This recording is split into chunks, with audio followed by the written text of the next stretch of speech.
Unfortunately, many high achievers tend to sacrifice their happiness to be successful. But is there a way we can be successful without sacrificing our happiness? I think there is. In this video, I'm going to show you 5 ways to make sure you can develop yourself without sacrificing your well-being. The first thing we need to make sure that we do so that we don't sacrifice our happiness is to not only do goal-oriented activities, to also allow yourself to do things that you just want to do just because it feels good.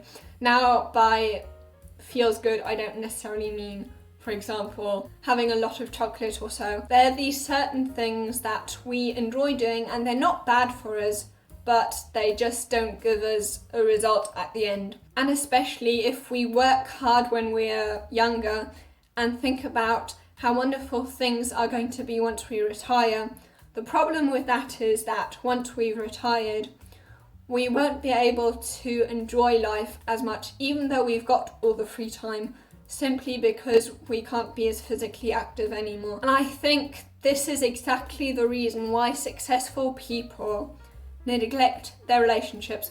Of course, they also don't have time to do so because they're so busy. But I think another reason is that because relationships don't give us tangible rewards and we can't measure our progress in relationships as we can do with money and so forth. And I think a second thing we need to do to make sure that trying to improve doesn't get in the way of our well-being is to detach our desire to improve from trying to be good enough. For example, what Lewis Howes often talks about is that when he felt insecure, he always wanted to prove others wrong and to prove himself right and capable. And he always explains how that made him very bitter and angry towards other people, and how that's why he's changed to helping and serving others, simply because he found that that's a more filling way to live. We tend to concentrate on ourselves a lot simply because we're concentrating on how can I improve, how am I going to build this habit of mine that I really want to build. I think when we do that too much, our focus becomes so narrow that we hardly think about the fact that other people are struggling too.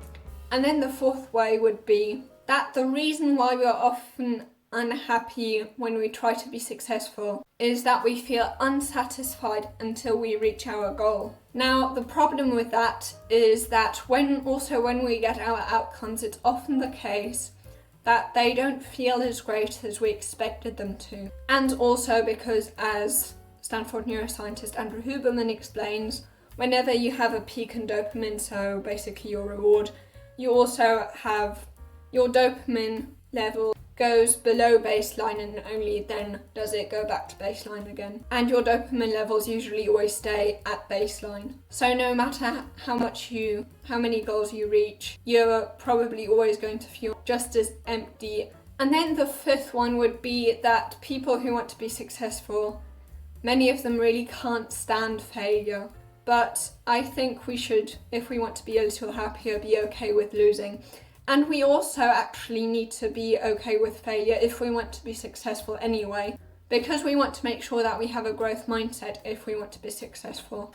Now, if you want to know habits that make you happier in general, you can watch this video here.